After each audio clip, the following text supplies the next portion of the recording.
करबो मा गई बड़ होले कोन हो बोले आशा रखी टीचर हेबा पई चाहूची केते समय परिश्रम करछो 24 घंटा रु 12 घंटा परिश्रम करछी टीचर कोन हो बोली भाबजे टीचर हेले कोन हो कोन आशा रखी किंति काम करबो बोली मो पिलानु को भोट देबी आ आशा रखीची कोन कहबो आज परीक्षा केंति कोन करछी सर पूरा मु पढ़ी 14 घंटा पढ़ी परिश्रम करछि जा भी परिश्रम करछि सेति रे पढ़िया सुनिश्चित आगु कोन हो बोली आशा रखछो आको मु इंजीनियर हेबी सॉफ्टवेयर इंजीनियर केते कोन प्रस्तुत किंति केन होई यार भलो प्रस्तुत होइछि परीक्षा बोलो आज्ञा मो पाठ पढ़ी एटी भलो मनुष्य होई निहाती गोटे गायकार गोटे हेई परिबे केते समय परिश्रम करछो केते समय पढुथलो परिश्रम करथलो निहाती सर ठीक छै आज्ञा मो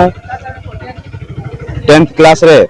10 रु 11 घंटा पर्यंत परिश्रम करछि एवं मोर आशा अछि जे मो गोटे टीचर नले लेक्चर होवा पई चाहूछि एवं सेति पई मो मध्ये परिश्रम करछि एवं चाहूछि जे मो एही परिश्रम रे एथर भी मध्ये भलो मार्क रखिबी एवं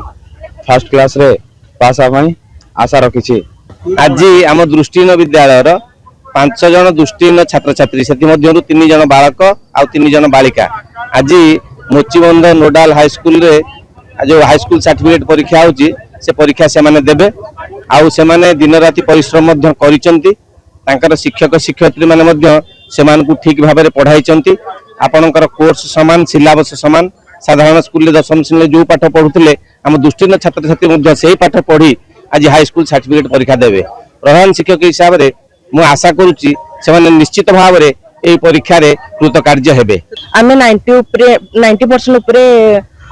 कंटी रखी मार्क बोली आशा करछु केते घंटा परिश्रम करथलो आमे दिन को 7-8 घंटा परिश्रम करछु आकु कोन हो बोले आशा आकु मो बड़ ही गोटे डॉक्टर परिणत हो बोली मु भाबिछि।